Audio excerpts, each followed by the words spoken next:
Hiring for your small business? If you're not looking for professionals on LinkedIn, you're looking in the wrong place. That's like looking for your car keys in a fish tank. LinkedIn helps you hire professionals you can't find anywhere else, even those who aren't actively searching for a new job but might be open to the perfect role. In a given month, over 70% of LinkedIn users don't even visit other leading job sites. So start looking in the right place. With LinkedIn, you can hire professionals like a professional. Post your free job on linkedin.com/spoken today.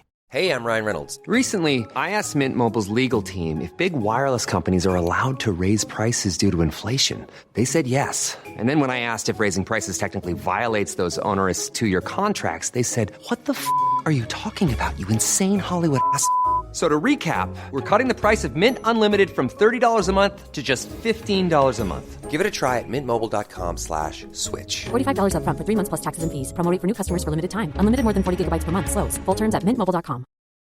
Millions of people have lost weight with personalized plans from Noom. Like Evan, who can't stand salads and still lost 50 pounds. Salads generally for most people are the easy button, right? For me, that wasn't an option. I never really was a salad guy. That's just not who I am. But Noom worked for me. Get your personalized plan today at Noom.com.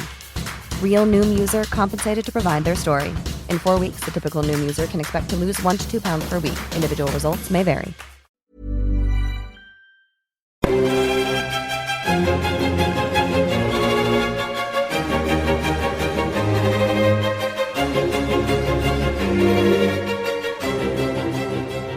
Hello and welcome to the Napoleonicist. It is day 5 of Waterloo Remembered, and we're moving away from our focus on forgotten foreign forces because today I'm speaking to the scholar from the United States, Professor Ed Coss, author of All for the King's Shilling.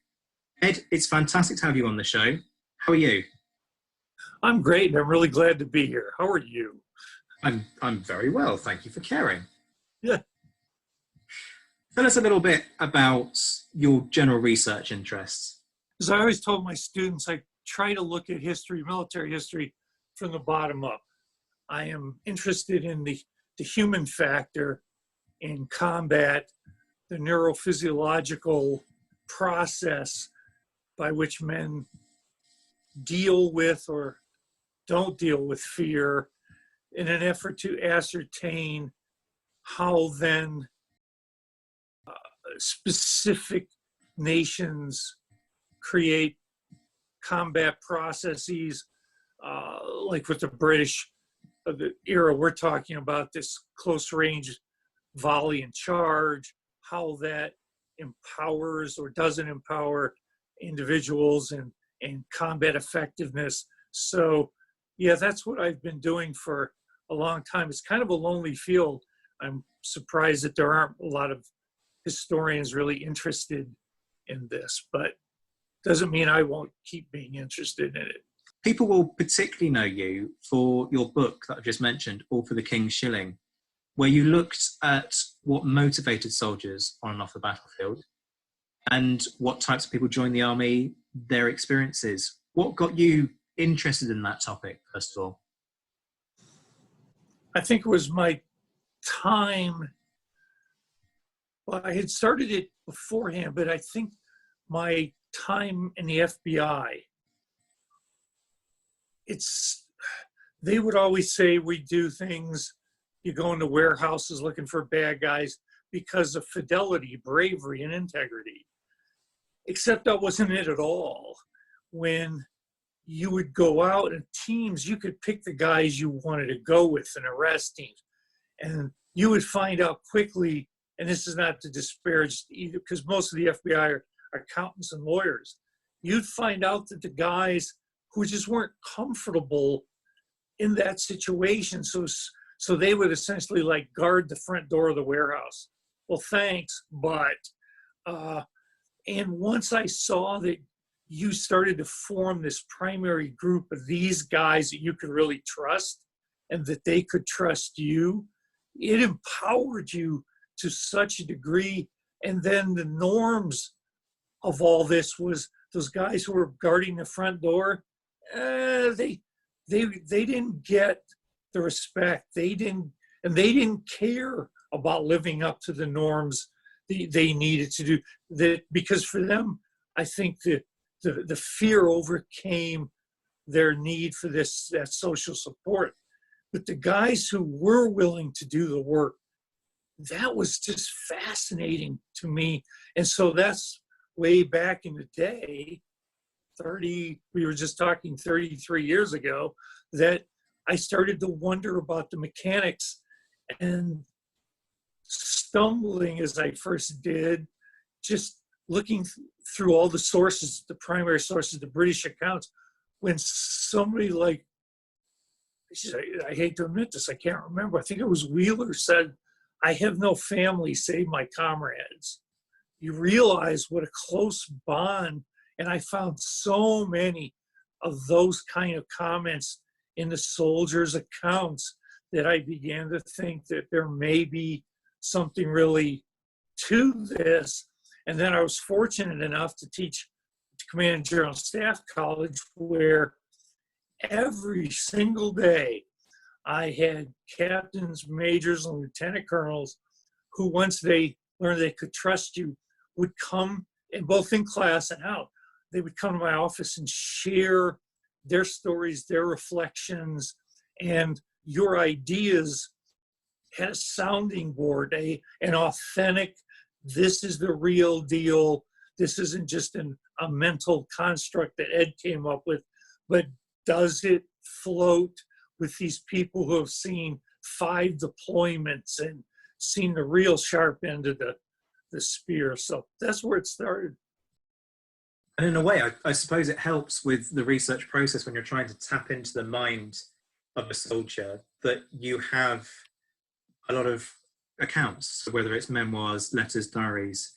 And the Napoleonic era is really rich in that sense, in that there are far more personal accounts from this period than there have been for conflicts prior to the Napoleonic Wars, for a variety of reasons, one of which is literacy and improving literacy rates, but there are others in there. What drew you to the Napoleonic Wars specifically, and not, say, the Charles battalions during World War One, or something of that nature? That's a heck of a question. And why am I the only American in this BCMH thing that I love so much? I shied away from American history. I didn't want anything to do with American history. And that's because how poorly it's taught. It's like you're the drum, and they just, the way the system is here, they just pound, repetitively pound, Ben Franklin, George Washington, pound. And at no point are you pushed to engage or read on your own. And because you're getting it shoveled at you and you're just regurgitating stuff on tests, when I get a chance to pursue my academic career, I went with the things that were most interesting to me. And I think because of the very reason you just stated, the corpus of knowledge that's out there amongst these British soldiers. And I started reading those back when I was, maybe 20 years old. And I think I was brought in, and I've learned that I have been able to shed this, and I'm talking about the romanticism that's often played up about Waterloo or men in combat.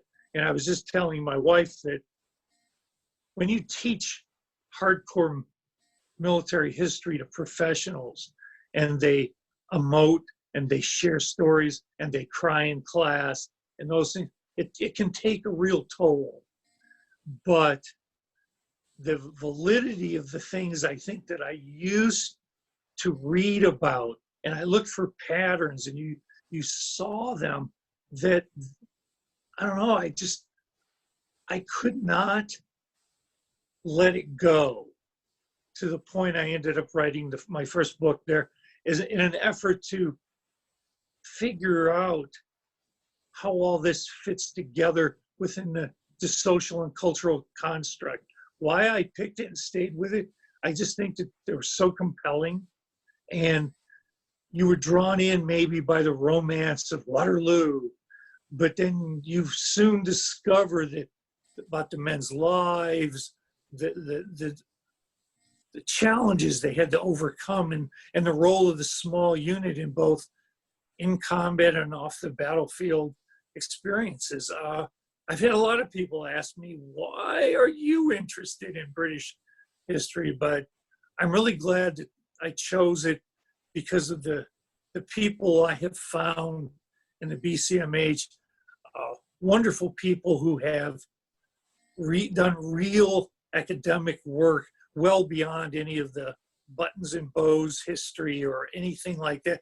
These are people who have jumped in and revealed the whole thing. I mean, it's interesting that you base a lot of what you write about on what you've learned from your students, in effect, by listening to their experiences and seeing how they have reacted. And recently you did a paper looking at things like brain chemistry and the role that that has to play in people's responses to stressful situations. Do you think that soldiers' minds have fundamentally changed that much in 200 years? Or do you think that on a basic level, the way they think and operate in combat now is, broadly speaking, similar to how they operated 200 years ago?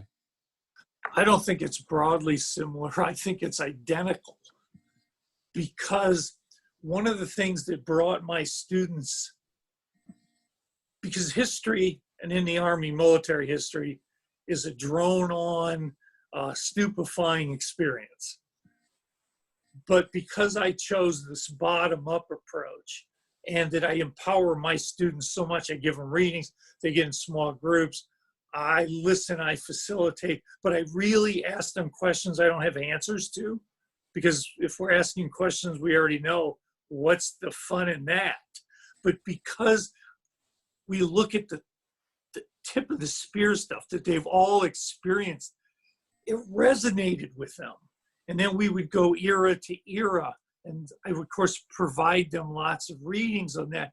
And they would identify with what the soldier said, what drove him.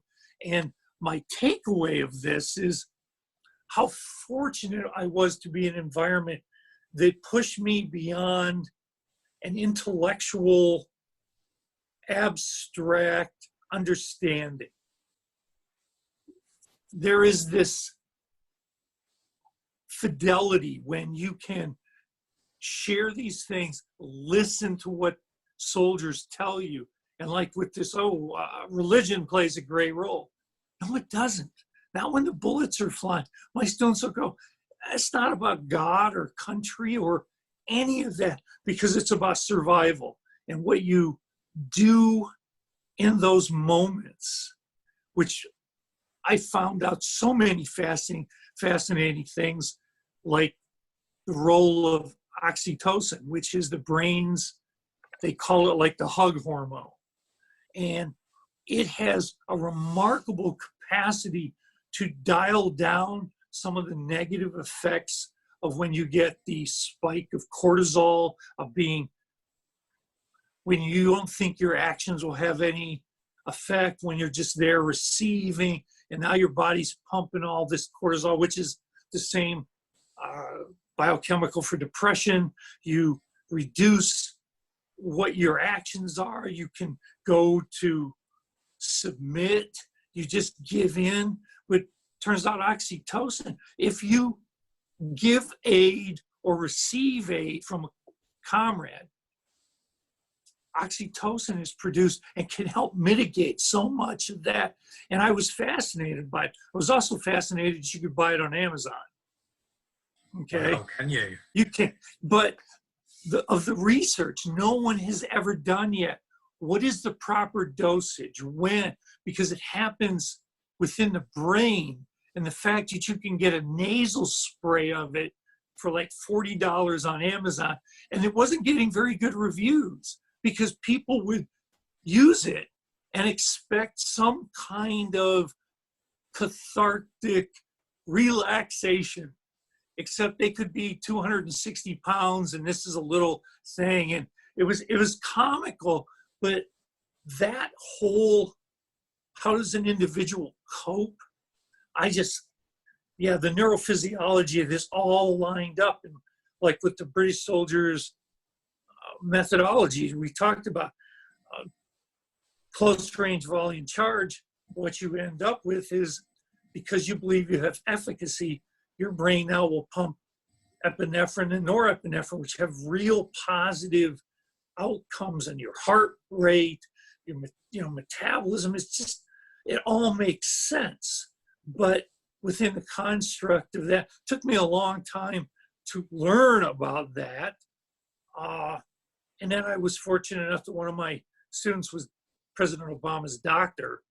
And so I wanted to make sure that after reading all these journals and the British soldier stuff and melding it together, I gave it to the White House physician team to verify, because Ed could have screwed it up big time. But I didn't feel I could ever take it into public unless I had verified by the medical professions that I, in fact, got it right. It does help if you have the ear of the White House, doesn't it? And we should probably just say, for people who are wondering, we are not advocating that you go and buy oxytocin or anything else on Amazon. Nothing else of a drug variety on Amazon. Do what you like in terms of buying legal stuff on Amazon. Nobody cares about that before Amazon try and sue me.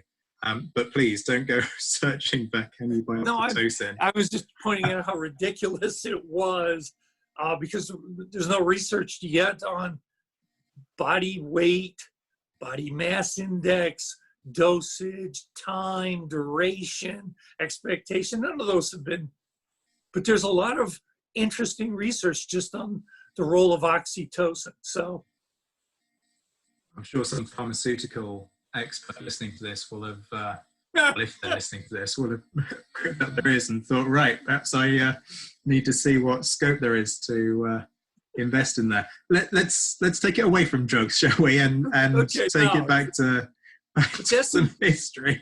But the oxytocin is something your body, it's a hormone your body produces, and I think it's kind of ridiculous that somebody thought they could market it somehow. So let's move away from it. You can stick a label on it, you can sell it and market it, can't you?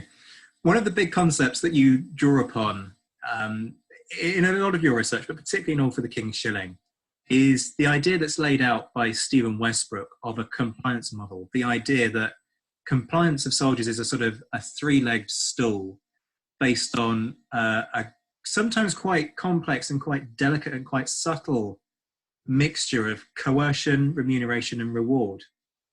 For the context of our listeners, first of all, who perhaps aren't familiar with the model and how it works, tell us a little bit about how it's meant to operate. I found out that, in fact, the thing that we call Westbrook's model was actually in a book called A Comparative Analysis of Complex Organizations. That was not Westbrook's model. It predated him. And I was just reading that work and went, wow. So showing that this model's been around for at least 50 years.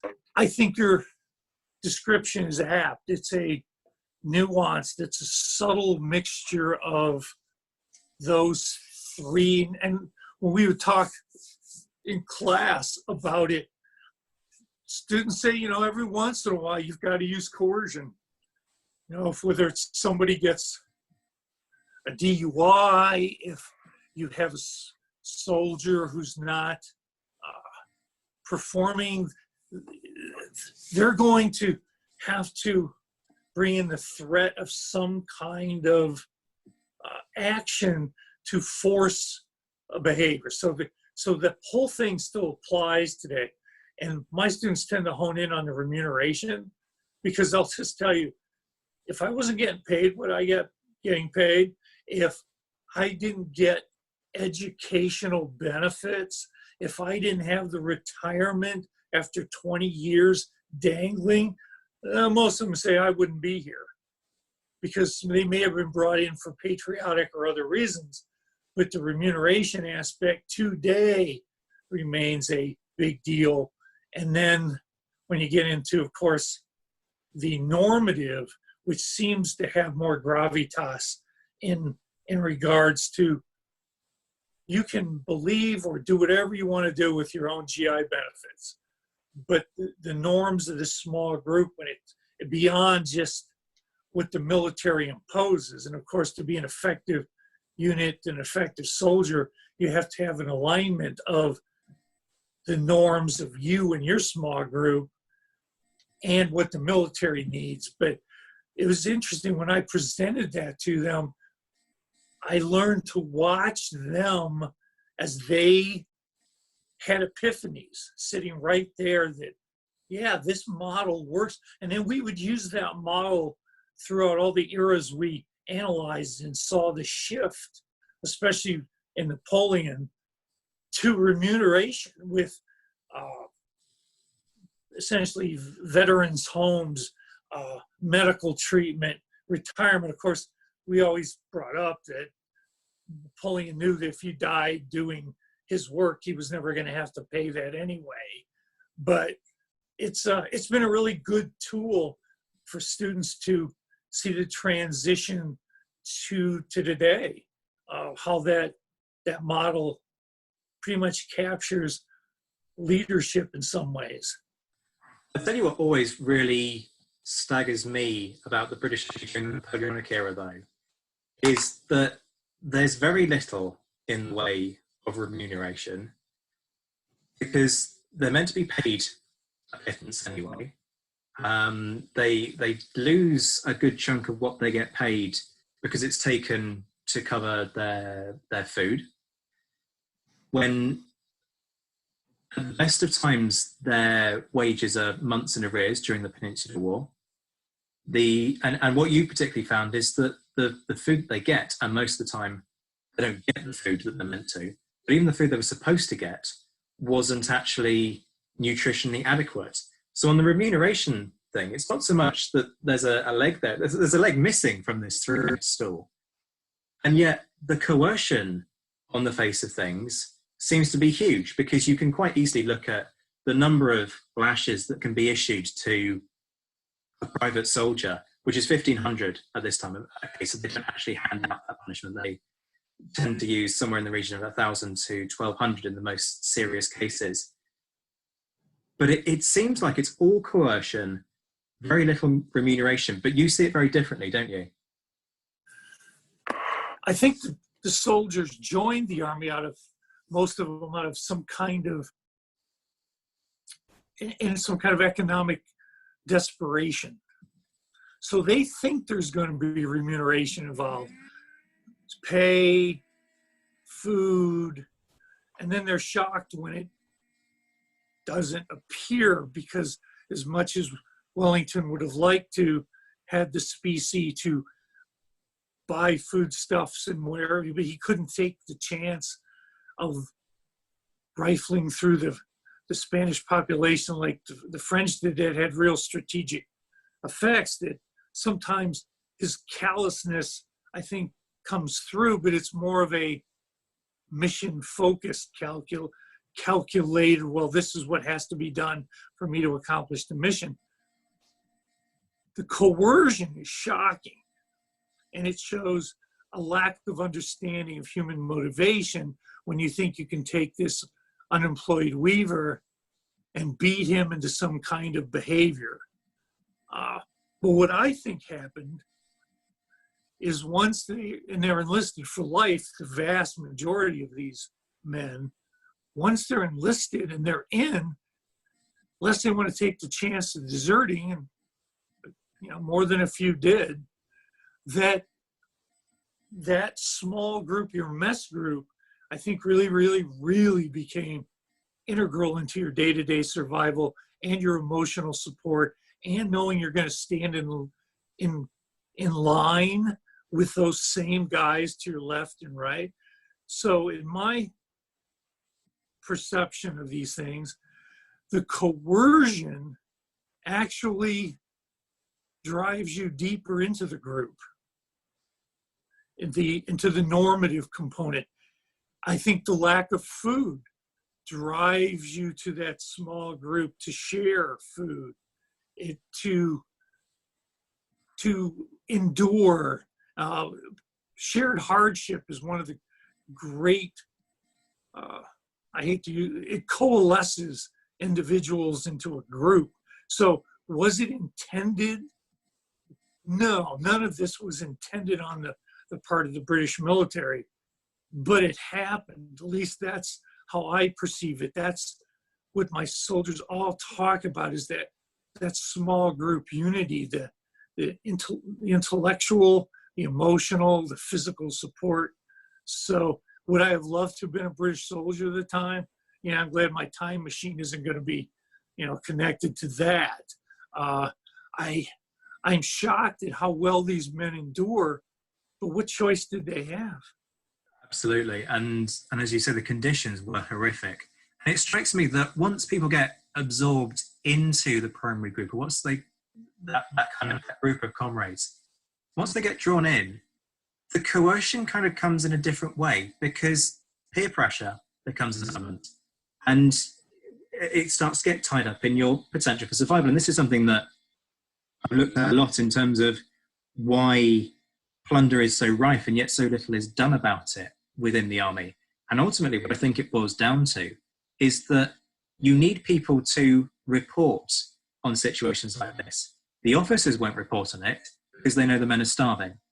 And they don't particularly want to be flogging all of their soldiers all of the time, because that has a catastrophic impact on morale. Yet, for the sergeants and the NCOs, and Wellington himself picks up on this, they're too close to the primary group in other respects. And the privates certainly aren't going to turn around and say, oh, by the way, Lieutenant so-and-so, Perkins over here has gone and stolen 2 chickens, because they need their cut in the mess pot, because they haven't had rations. And what's actually really interesting is that also you find the officers sometimes getting that cut.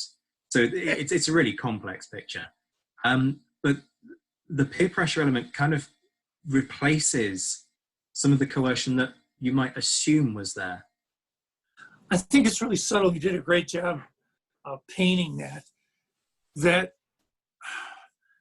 it is almost a form of coercion, because the small group is defined as normative behaviors, the giving and taking away of abstract ideals that could be, you can't be a member of this mess group anymore. Now that has ramifications, because the food, when they got it from the military, were dispersed by mess group. So if you're kicked out, and it would quickly spread why you were kicked out. You ran in combat, or you were repeatedly caught pilfering things, but never sharing them. And so your behavior ends up being shaped essentially by, I think, the survival needs of that small group. And it will change who you are. You might not want to be there. You might find that chill going down your back in combat, and you just want to run. But you know that there's so much more at risk. And it would be the esteem, and not just, oh, I need my comrades to like me. It's, you joined that group initially because you're a rookie. Somebody brings you in. They start teaching you about survival, what you need to do. That is, you've joined that group just to live, to get past one day to the next, especially with the lack of food delivery. They have to teach you, yeah, son, this is okay, because we're going into the next town. And as soon as the officers are busy doing other things, we're hitting the potato fields. We may find and plunder homes, but son, don't ever touch the inhabitants. That's verboten. And you learn. But I think that the unity that creates is ironic, in that you'll soon be willing to lay down your life for the men in the group you joined to survive. And again, as I mentioned before, I think there's some wonderful, interesting books on this, including Ilya Berkovich's Motivation War. It's a lovely book. But if I might read this bit to you, I marked it, that you can't just rely on primary group cohesion. It's far more than that. It's just not, here's the problem with overstressing primary group analysis is it leaves out the broader fabric of values that held armies together. And I'm calling the BS on that one. I mean, there is a certain degree of unit identification. Ask anybody who's in the 82nd Airborne. And they would come to class and they would have to curtail their hoo-ahs, or they would just be sitting in class, because that's the norm of the 82nd. Hard charge in. Are we going to do it today? Hoo-ah! You know, you're identifying with that unit. But when you get transferred, you keep that in your heart. You're always, I was a member of the 82nd, even though I'm now a member of the 10th Mountain, which turns out that 10th Mountain doesn't do mountain training. So, okay, but you end up with a large scale identification, and you may even end up with a pride in, and I know they end up with a pride in service. But those are not the things that are going to drive you on the battlefield. I think Ilya, even though he brought it out, I think in his summary, he mixed John Lynn's initial sustaining and combat motivations. I think he just kind of twisted them together. And I think that model works so much better when you see them as distinct, because what brings you into the Army or what keeps you in the Army is not the same thing when bullets fly. So I often get a lot of pushback by academics and conferences who always have these pretty abstract reasons why men fight. And all I can say is I might have bought some of them had I not taught where I taught. And the students would just look at you and laugh sometimes and go, sir, that has nothing to do with nothing. What it has to do with, and we're talking leaders now, not only does that Westbrook model work and Lynn's model work, but they'll let you know that as a leader, the hardest thing, especially the few of them that have gone all the way through the enlisted ranks and are now majors, they said the hardest thing was letting go of the primary group, because as an officer, you are not part of that primary group. Your NCOs are part of that primary group. So if you win the NCOs, you'll likely win the group. But letting it go, my best students, a guy named John Spencer, we talked about this endlessly, and as a ranger, Army Ranger, he said when he became an officer, it was like, where is all my support on these difficult Ranger challenges, deployments? And so, yes, I think there are a lot of abstract ideals that tie in, but I think it's best when people look at it to differentiate the three kind of areas of motivation, because then they start being, I think there's a clarity involved. And then when you overlay Westbrook's model, you do get some alignment. Things, I've had epiphanies and go, oh, that's what he's talking about. And here's the lever that was making that happen. So do you think there's a difference between what gets a soldier on a battlefield and what keeps a soldier on a battlefield? Absolutely. You could have any number of reasons why you join then, now. And it's interesting because, again, that economic lever gets pulled a lot. For the British soldier, he wasn't going to get a pension probably, or if it'd be a pittance if he got it, and the Army didn't cheat him out of it at the end. But you joined for an immediate need. Unemployment was high. Your skill set likely being related to the weaving and looming industries, which are now being industrialized. You have to survive. So my students may have joined, many of them after 9/11, for emotional and patriotic reasons, but most of them admit that they're there for what they call the bennies, the benefits. It doesn't change that the fact that once they get in, what sustains them is their pride in the Army values. The madness that can be the Army is always mitigated by the people. and finding people of character, finding people who you would lay down your life for, and you've just been introduced to them, and you can tell that's what sustains you. Now you're getting paid pretty well too. British soldier, not so much. I think there was, with the British soldier, he's really got an issue of those kinds of things that keep you in good pay, sustain, respect within society.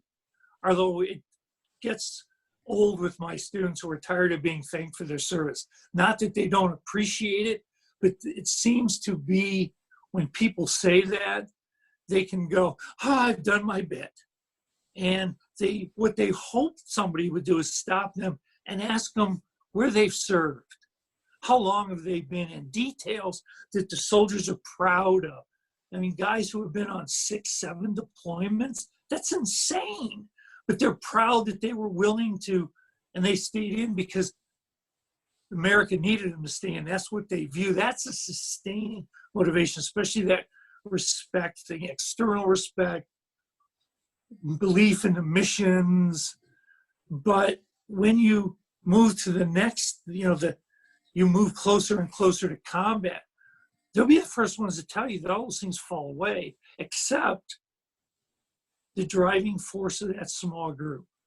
And I think if people would, when they're wrestling with these ideas, that they would realize that they're all blended together. But certain ones in certain specific circumstances have more weight. So let me throw a really, almost a deliberately awkward question into the mix here, because you've got a few instances where during the Napoleonic Wars, where you get two fairly well-motivated armies coming together. And things that spring to mind here are things like the British versus the French armies early in the Peninsular War, such as the Battle of Talavera. And you've got two armies that are fairly well-motivated, and neither has perhaps such an inclination to run in a combat situation. So what do you feel tips the balance?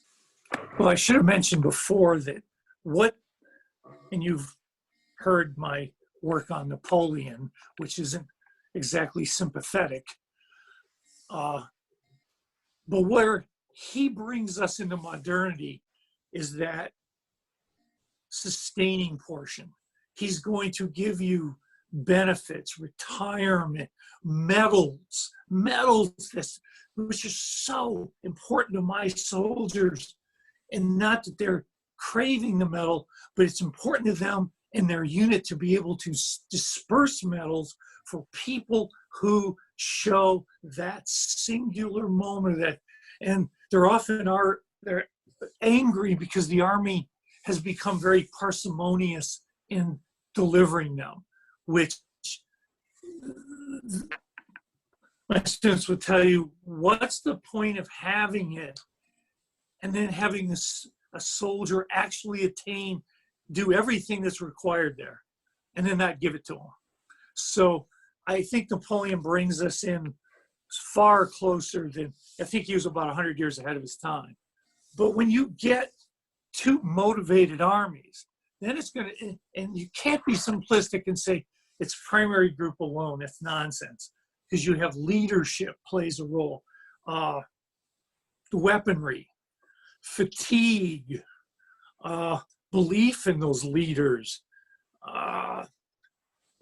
recent losses in your unit, which may shred or at least greatly impact that primary group. There's been some interesting books like Rob Rush's Hell in Hurricane Forest, where he can show that if you're willing to bring newbies in and feed them in, you will take ground, because they will be initially aggressive because they don't know any better. They don't know how. So you'll take ground. I think it's one of the worst examples in American World War II history of how that was not the lesson we should have learned. So Rob Rush has made some good points, but that's in lieu of using bodies and an endless supply of recruits in lieu of, you're going to make ground. It's in lieu of training and everything else. So to your question, then it becomes tactical methodology. How good are your officers at seeing now's the time to go to line? Hold your fire. And I think what goes back to your original question, one of your original questions about the neurophysiology, if you believe your actions have efficacy, your body will pump those hormones. And for the Brits, that bit of efficacy was hold your fire to close range. And you can imagine the emotional need for these men to discharge their weapons. They're fearful. Here are the French. We must fire. Except they've learned again from the small group, no, son, hold your fire. We will make them pay. Not at a range of 120 yards, which you might as well, again, with that British colonel who said, if you ever got shot at that distance, you shouldn't take it personally, because the other person couldn't possibly have been aiming at you. And knowing your officer can gauge the enemy, because if they fired 120 yards or 100 yards, you could probably then quickly advance, get in with like the 30-yard range, and the brown best will do you harm at 30 yards. And they immediately go to bayonet. And if you see that tactical methodology, one, keeps you alive, you'll be willing to do it even though your instincts are screaming to do otherwise.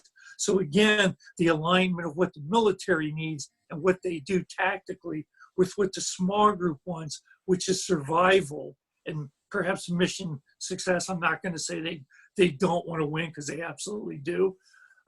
When I put all that together and discovered that the British tactical methodology with the right leaders who can gauge, it was a pretty lethal combination. And consider the French. They've been used to coming up, and they get a little sloppy because they no longer necessarily deploy from column to line, because the column looks like a fist and they can just punch their way through. Sometimes it's sloppy. And I think the army that Napoleon had in 1805 that can do mixed order, he can't do that in 1810. He doesn't have the proficiency. But think of their mental state, where they've been used to overwhelming with physical force. And here are the Brits who just stand still. How unnerving, how Spartan-like that must have been to watch them. And then you get closer and you're waiting to fire, and they don't, and they get closer. These are professional soldiers. They know that when they are fired on, it's going to be devastating. And from their perspective, then to take the shock of all that one round and immediately be faced with like 500 guys with bayonets, you got to be someplace else they'd rather be. So I think the British tactical methodology melded perfectly with the needs of the army, the needs of the small group. Have you found that in your research to possibly be the case? I think you're right. I mean, my focus is much more what happens off the battlefield, and the way that then potentially feeds into morale. So what I notice a lot is that at a lower level, when you look at things like regimental courts martial, a lot of the time, for all that people like Roger Norman Buckley have tried to paint this picture of the British crime and punishment system being based around torture as public spectacle, and there is a degree of truth in that. When you look at it at a grassroots level, you get a very different picture, which is that officers on the ground either turn a blind eye, as we mentioned earlier, particularly in relation to plundering, or they're finding their own inventive ways of reducing the scale of punishments, whether that's using a type of court that's not legally sanctioned so that they don't have to go through the process of flogging, whether that's pardoning punishments or remitting large parts of sentences. And I think there are a few reasons for that. One is that they don't want their men in hospital, because you need to be able to gather your men together to potentially fight when needed. And if they're convalescing because you flogged them half to death, that reduces your combat capability. But on another level, and this is something that's been picked up quite broadly in a few works, if you're going to flog your men constantly, you can't build that bond of trust. And that bond of trust is quite crucial between commander and commanded, in the sense that there are plenty of accounts of people who were flogging their regiments viciously being shot. It was known as fragging. It was a known practice that battle was a convenient situation within which to get rid of a really awkward commander who would flog you every time your buttons weren't shiny enough or your hat wasn't quite on straight or whatever. So there needs to be that delicate balance, because if you want your men to have the motivation to fight, you can't destroy that motivation off the battlefield before they even turn up to the battlefield in the first place. And again, it was kind of interesting how many of my students didn't know anything about this era of Napoleon, but they sure fell in love with it in regards to the thing you just said. They always had a phrase, because I'd ask them, how effective is external punishment in getting your men to do what you want them to do? And they would universally kind of laugh and go, sir, you can't beat a man into commitment. You can beat him into temporary compliance. But as soon as you're not there, that idea that discipline is an external tool, discipline is also an internal force when you take on those things and do them yourself. And they say, when we have to put the hammer to a guy, you better find a better way, because he will take the first chance in our army. He won't re-up, or he'll find ways to go on sick call. He'll do a lot of things.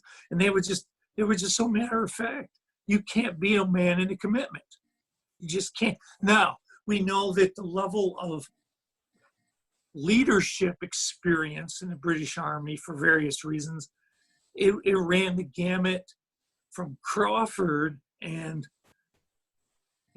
Daddy Hill, all the way down to those regimental commanders that you mentioned. There was a big disparity in talent. I know Crawford could be tough, hugely tough on his guys, but what he was trying to do was give them the skills so that in battle they would survive. So I think that coercion is a threat. Yeah, you don't want to get a DUI in today's army.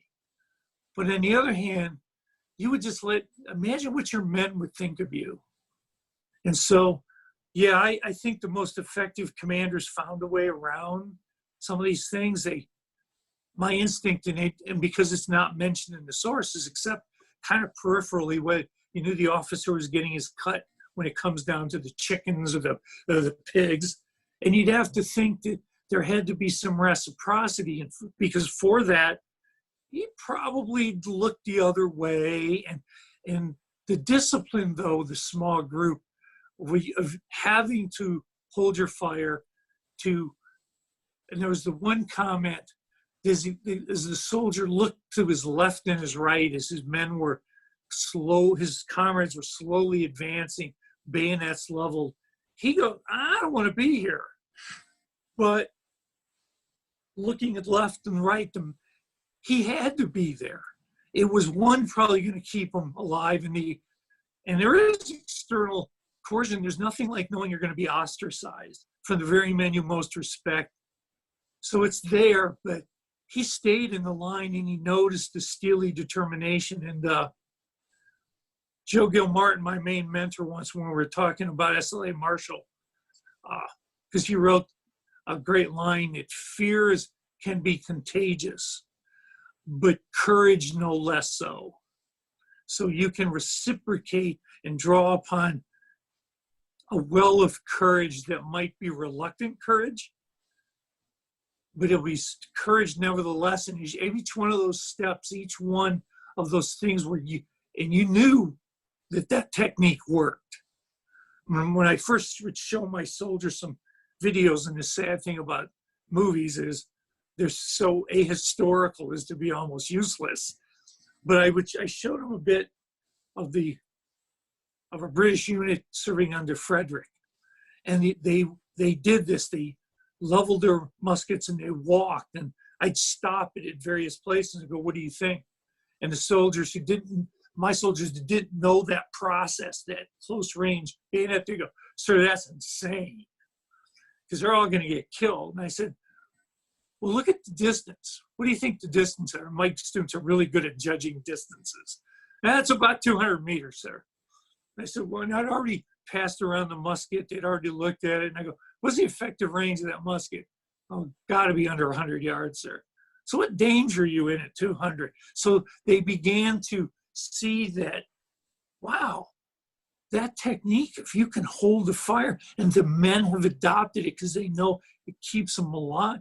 If you get fired on at 100 yards and you can close that distance and close down the enemy unit, your casualties, what's the numbers that were put out there?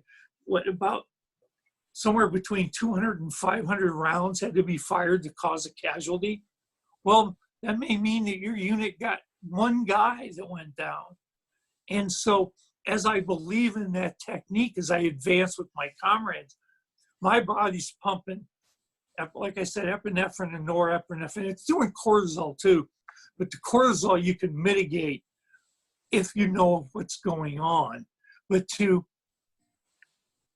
feel that surge, a biochemical surge, because that's what it is, it just has so many positive effects that happen to align with the British methodology. That was the best thing that those men could have happened at that moment. The idea that the British did this with firepower, 3 rounds a minute, passively waiting in line for the French to advance.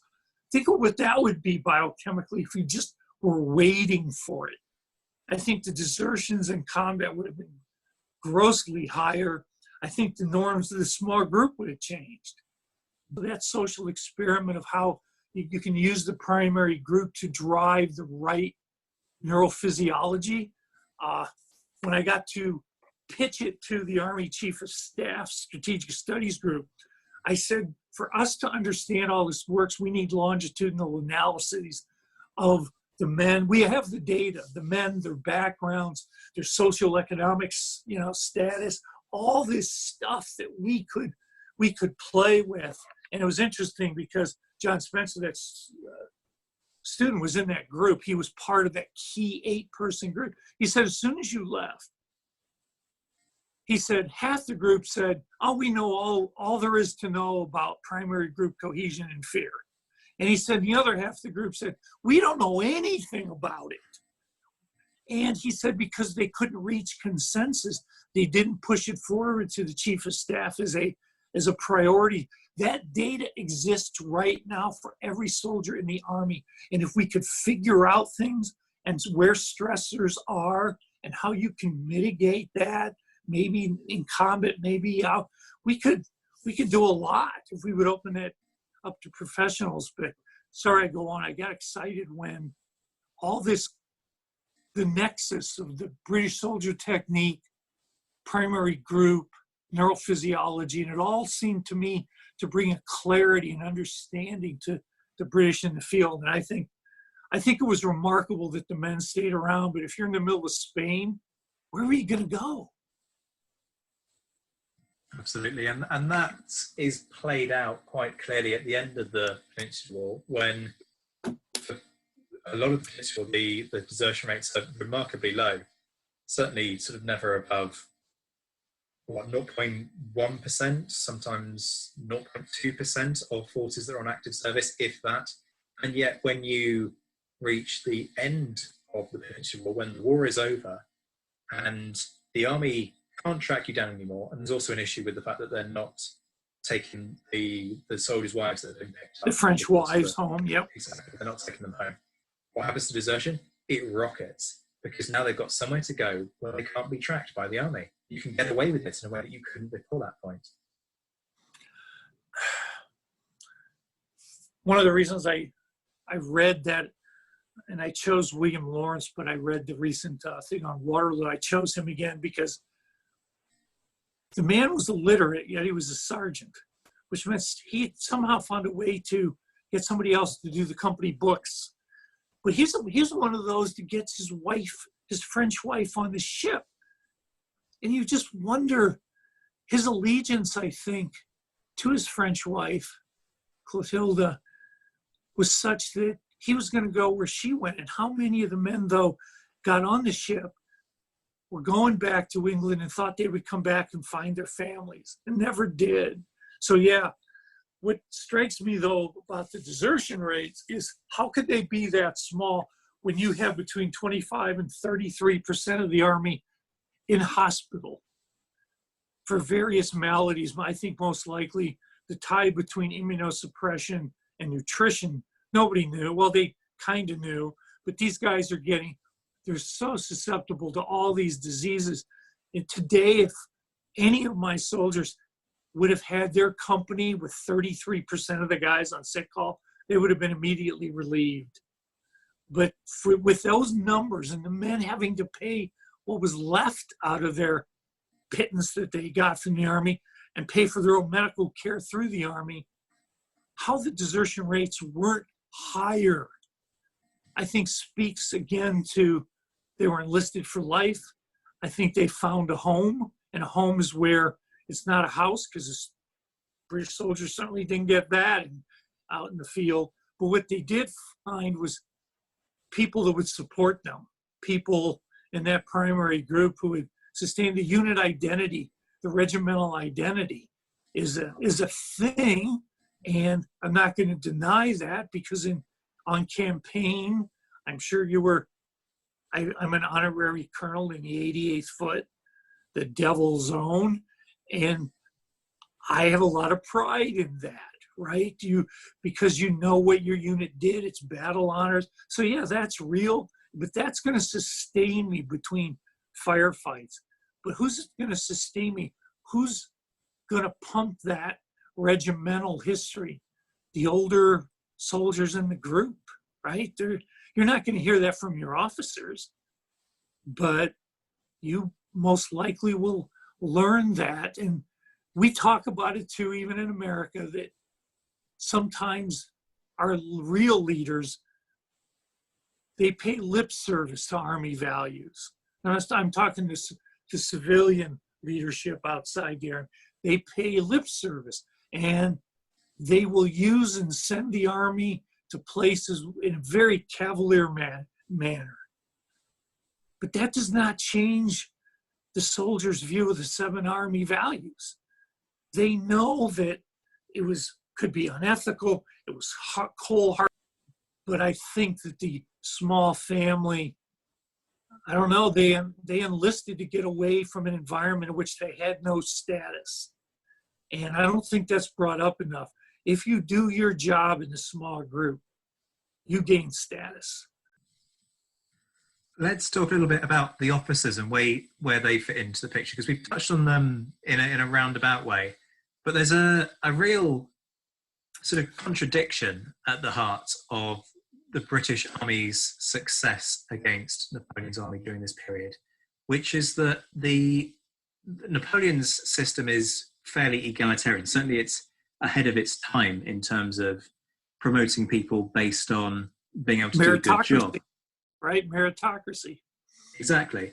But the British Army isn't like that. People buy their way up the ranks. And there's this huge class divide between officers and rank and file. And yet when you read a lot of accounts from British rank and file during this time, what they don't like is being officered by someone who's been promoted from the ranks. And I have my own views on that. I think that that's possibly because when it comes to crime and tracking people and punishing them for these things, the rank and file, the rankers, those who've been promoted from the ranks, firstly know the tricks of the trade because they've done it themselves. So they know what the men are up to and how they do it. But equally, they have something to prove in terms of their own authority, so they tend to be a bit more draconian. What's your sense of the dynamic there and the contradictions and how it all fits together? In the cases you're talking about, there were very few of them, fortunately, I think, because of it was an added variable in a nonlinear equation that had a lot of unexpected components. I think that we are all products of the culture of the society in which we are raised. That's why what primary group, I think, goes in all armies. The norms of those primary groups could be different based on culture. And I think many of the soldiers had been in society so far removed. I think they learned I think they took it upon them as that was their status, that was their lot in life, and that's where they belonged.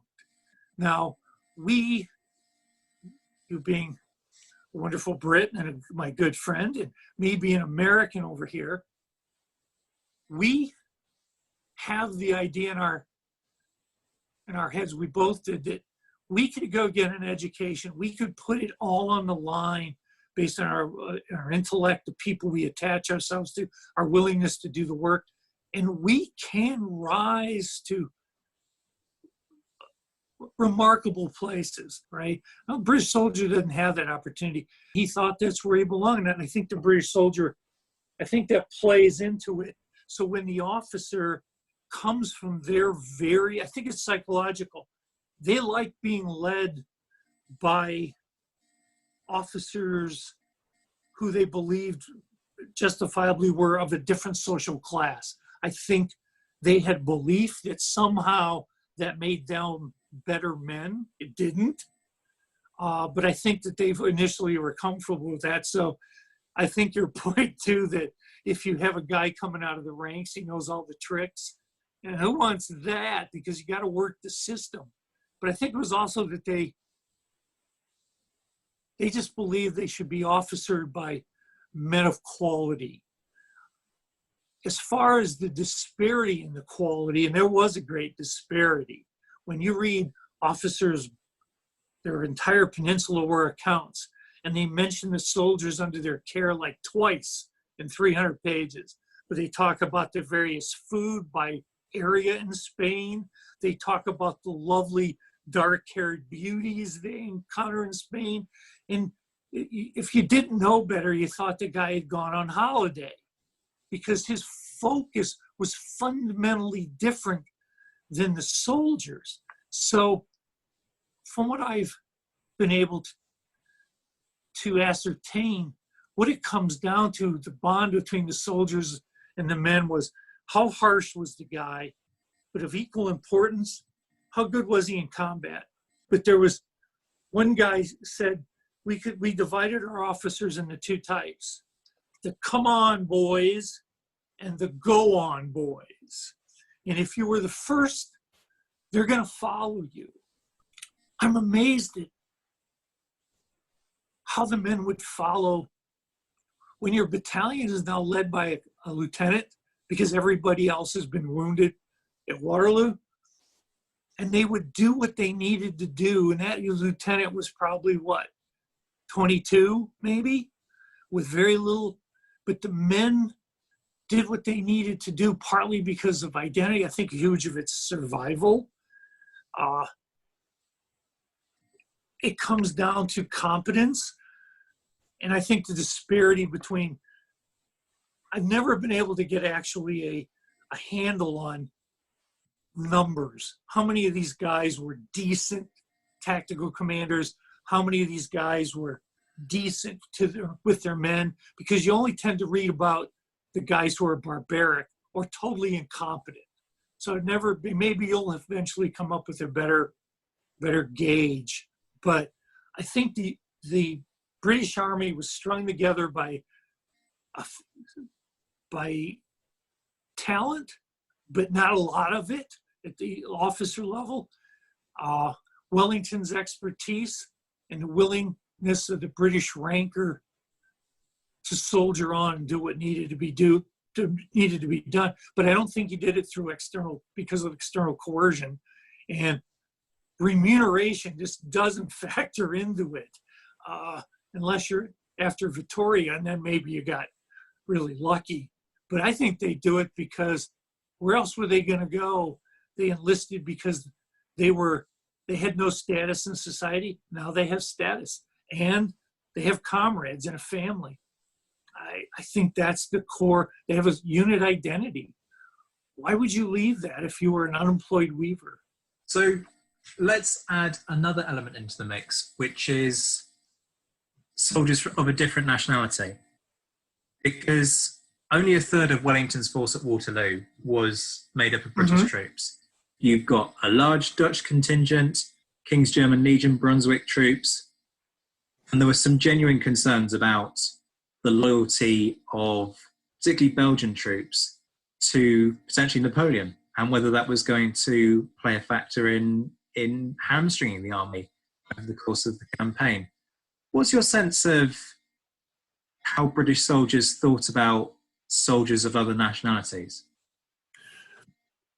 When you say the KGL, they were trained by the Brits, and they were almost interchangeable with the Brits. So the Brits had nothing but respect.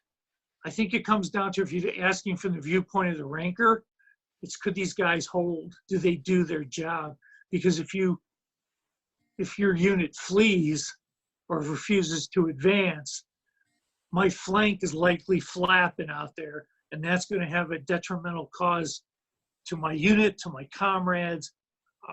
That's pretty much what I've read. And I've been reading that granular stuff. It was the same in the French army, because you had leaders that 10 days before had been opposed, and they were in charge of French troops who were supposed to arrest Napoleon. I think Napoleon took a lot of chances with some of these guys, putting them back in charge, but they fought like lions, doing everything for that. I cannot explain to you. That is another conversation entirely. But I think Wellington, because what my soldiers always want is a decentralized construct. They want the trust from their officers. Don't get in their business, which today, this is going to go back to Wellington. Today, because of the phenomenal tech we have, you can have a 2-star back at the talk someplace. All of a sudden, you're getting him in your ear in your middle of a firefight. He goes, "Son, where are your chaplains?" And you go, "What? I got other things." But because those guys can micromanage, it drives my soldiers bat crazy. They hate it. And Napoleon's army was based on merit and decentralized command to a great degree. Wellington's wasn't. It never was. It was always his moves. When he once said, what Vivian said when he saw the heavies at Waterloo being in distress, and he said, "I almost charged to relieve them, to take out Jacquemin's lancers." And Wellington later said that he would have cashiered them had they taken that action on their own. But Wellington took so much courage to go. The men always saw him, and there he is, near the sand pit. What are you doing that far up? You're exposed. And he's bunny hopping unit to unit to make sure to shore them up to. I think his efforts there were actually, and I'm not a great Wellington fan per se, maybe it's because I'm an American, but mostly because I thought he was duplicitous in how he would write about the men. The same day he would be sending letters back to Parliament saying, "We haven't paid the men in a month, the men are starving," and yet he wants to call them various disparaging terms.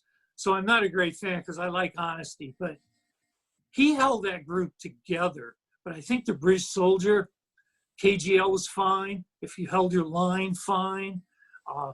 I think the example of the 27th, the Enniskillings left exposed and they're just getting hammered, but he needs that as an anchor, because if they leave, he knows the unit's behind.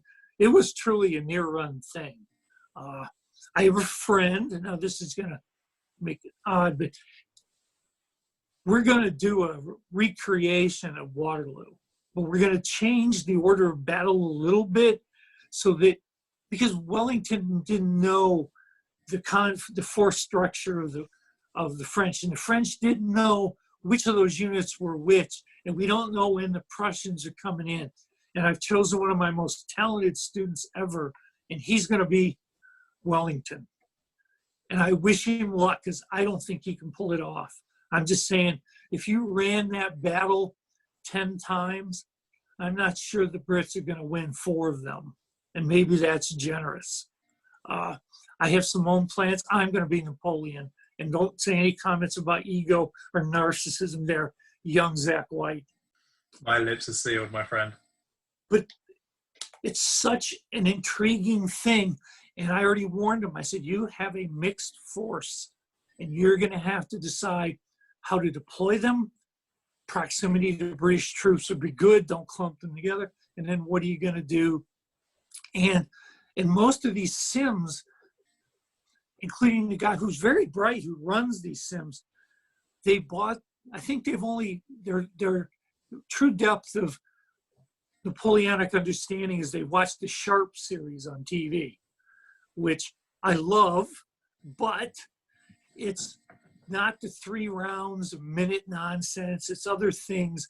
So we have to jury rig the rules a bit to make things so that they represent a model of what happens. But I think it's remarkable what Wellington was able to do, and that the British soldiers turned out to be such rocks that he could anchor. Because who else? You know, you've got the British right flank. I think that's the most potentially vulnerable. Sure, the British left flank was more of the foreign troops, but it's also, if you plan worst case scenario like you're supposed to do, where might the Prussians possibly show up?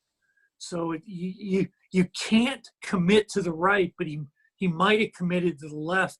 Instead, he committed up the middle and funnel guys. And I think I have a better idea. So I'll let you know. Okay, I'll let you know. We're going to have 8 commanders, and all but 2 are going to be former soldiers, former officers. So I'll keep you posted. Make sure you do. Thinking specifically about Waterloo, there's been a lot of interest in myth busting the battle on social media. What do you think is the biggest flaw or the most unhelpful myth that we have about the battle? What I really like, even though some of it may shift the meter a little bit too far in the other direction, is that we're finally giving credence to non-English stories, accounts, histories. We're finally being beyond the Maitland, now's your time stuff. We're seeing that this is so fluid.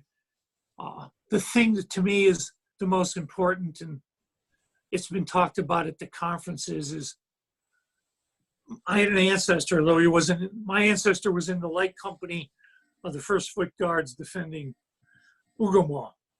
But at first, the guy who found the paperwork and did everything for me goes, they were the unit there right at the center that knocked off the middle guard. They were that unit, and it was all them. And they went, no.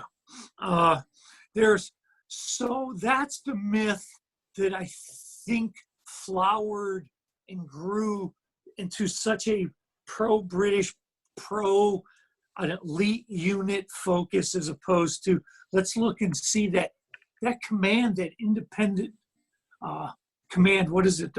I've forgotten. 58th foot. Which unit does that commander independently wheel out and hit the flank of the middle guard as it approaches? I can't think of it. I'm sorry. It's embarrassing for me. It'll come. I should know that myself. But I want to say 52nd, but it might have been. I just know that guy had no direct orders from Wellington. He read the tactical decision. He wheeled his guys perpendicular to the battle line so that he could hammer them coming in.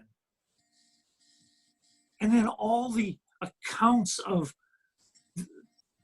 and some of them have been disparaging of the bravery of these foreign units. We've never heard their voice. And I think if we're going to have a measured account so we can best weigh and look at variables of what took place, we need to have all those accounts. And I really welcome them.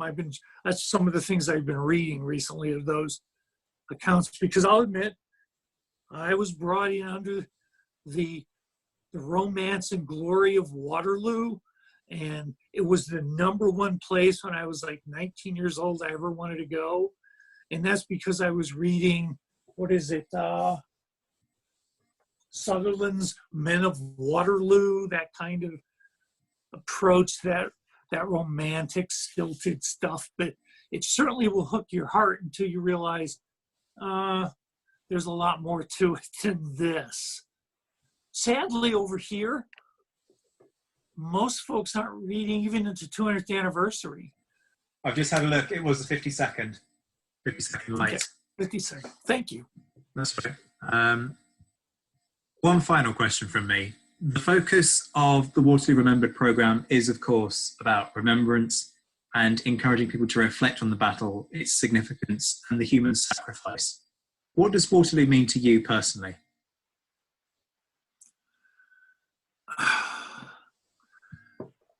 Outside of the fact that by only a thin thread of my ancestor not taken around it, defending Hougoumont, that I wouldn't be here. Other than that, it was the quintessential, it was the end. It was Wellington does not have his Peninsular War Army there. He just doesn't. And so for me, I'm much more emotionally tied to much of what goes on in Spain than Waterloo. But Waterloo means to me some unusual things. The fellowship of the BCMH and people of unquestionable character and insight who got together in an effort to bring this to light in the most complete way. That's what I think about Waterloo. I have the invitation to the Waterloo banquet from the Waterloo 200 Society. I have that framed and on the wall. I have all those other invitations that I had and unfortunately could not attend. And it's the people, the professionals who used the 200th anniversary of Waterloo as a vehicle to bring this to light again, to really delve into it, to have conferences, to share sources. And I wish we had something similar here where you get this all-in commitment by the greatest minds, the greatest historians who one of my students initially said, "Sir, what?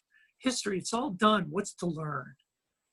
And I had to say, well, first off, what you will learn is everything that you think you know is probably wrong, and that somebody like yourself, my good friend, who will dig up court-martial records, who will find perhaps that there was this wink, wink, nudge, nudge system in place that allowed things that will reshape the perception of the British soldier, the British Army, methodology.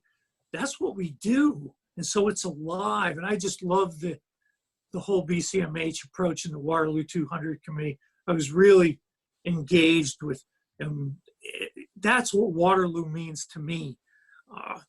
And the fact that it probably did romantically draw me in. And I think it's an indicator of the degree to which men will go and men will do what they will do in battle if you have put the right motivations in place. Now, I think the British do phenomenal things in spite of their leadership many times, not because of it. And I don't think they had a clue of what the three coercion, remuneration, and normative model even meant. Yet somehow that primary group formed about a hardship, and the officers sure knew how to utilize that to their best interest. And I don't know, I know it's a long kind of circular answer, but it brought me in because of romance when I was 20, but it led me to some real human physiological conclusions and a lot of respect for these guys, which is why some of these current projects, the the remains found at Burgos. We have several individuals with parts thereof, and we have a very high suspicion that there's many more there that have just been unearthed accidentally. They've been stored in museums like the back room. We hope to do them honor. Once we have them, the archaeologists after they do their isotope work and they do all their magic, and we can learn so much from these men about their nutrition, their stressors. Isotopes will tell us whether they were French, Spanish, or British. And the idea that this project would then end with these men being given the proper burials that they deserved, I think that is the outcome of Waterloo. This need that you have and I have, and some to conclude this in a way that shows the proper respect for these men who died for their country, a long way from home, in a siege that was going to be, it was almost impossible, and the only one Wellington couldn't take by storm. When we had the BCMH Peninsula War Tour that I got to be a part of, and when I did my bit at the cemetery at Elvas, you could see there were not that many dry eyes in the house. And when I told my soldiers, because you go back, because I had to squeeze in and go back and teach, they go, "What are you doing, sir?" They always were very interested. What's going on? Did you have fun?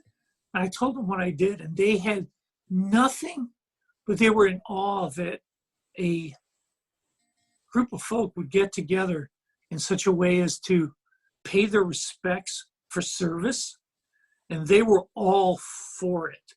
And it's them that have often said, "Just let me know. I can pitch in some money if you need something to carry on that." And we certainly do, because if we're going to get them interred with proper honors, that's not going to be cheap. But I'm just telling you, when my soldiers heard about it, they understood perfectly, and they would expect that somebody would eventually bring them home. And we have an entire part of the Army based in Hawaii. His job is to find, research, and bring home soldiers all the way back as far as America has been America. And I think, and I have great respect for what you're doing here. I think that's what this project is about, the same degree of respect. If people want to find out more about that, then they can go to the NapoleonicWars.net, where if they click on the Bones of Burgos tab, they can join a mailing list to be kept up to date about that project and the progress that we are making on this. And there is actually a podcast specifically on that, on the Napoleonicist. Ed, it's been an absolute joy talking to you. Thank you so much for joining me for Waterloo Remembered. It's been an honor to be here. That was the historian Ed Coss joining me to discuss the life of soldiers during the Napoleonic Wars.